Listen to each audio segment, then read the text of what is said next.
Скопјани да не ги паркираат возилата под дрвја и да не се задржуваат во близина на висока вегетација е најновото предупредување и апел од јавното претпријатие Паркови и зеленило. Сепак, од управата за хидрометеоролошки работи смируваат дека невреме какво што му се случи на Скопје за денеска не се очекува. За во иднина не можат со сигурност да предвидат дали брзиот ветер кој курнеше се пред себе ќе се повтори. Такво невреме нема да има денеска сигурно, за остатокот од летото не можам да кажам, затоа што е период на нестабилно време и таква прогноза тоа не може да се предвиди, не беше предвидено ни тогаш. Тоа се екстремни временски услови. Грмежи денеска нема да има на цела територија, меѓутоа ќе има врнежи секаде.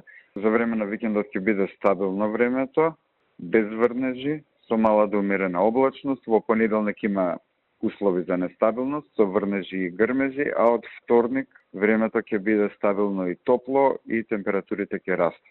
И додека општините чекаат граѓаните да ја пријават настанатата штета во општинските комисии, за да може потоа комитетот за проценка на штета да интервенира, а владата да ги обештети. На социјалните мрежи се појавија фотографии од уништени надгробни плочи, кои граѓаните ќе мораат сами да ги санираат. Од АД Бутел велат дека како последица на невремето паднале околу 80 на дрва и потврдуваат дека направиле голема штета.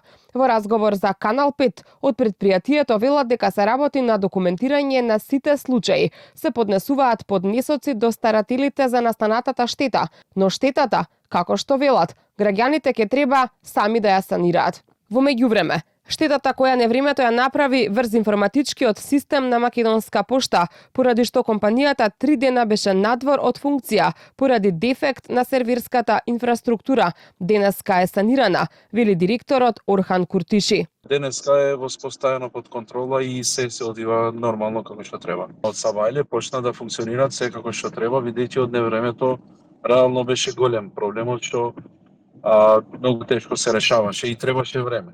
Особено проблемот беше во судските писма што треба да стигнат за извршителите за тој дел, така да им пуштивме и на нив писмо дека зашто се работи беа информирани и мислам дека ќе го поминеме и ова. Разорното невреме што во вторникот попладне го зафати Скопје, но и други градови во земјава, предизвика значителна материјална штета. Пријавени се многубројни оштетувања на автомобили, покриви на станбени и јавни објекти, како и голем број паднати дрвја и оштетени семафори. Во невремето има и повредени граѓани.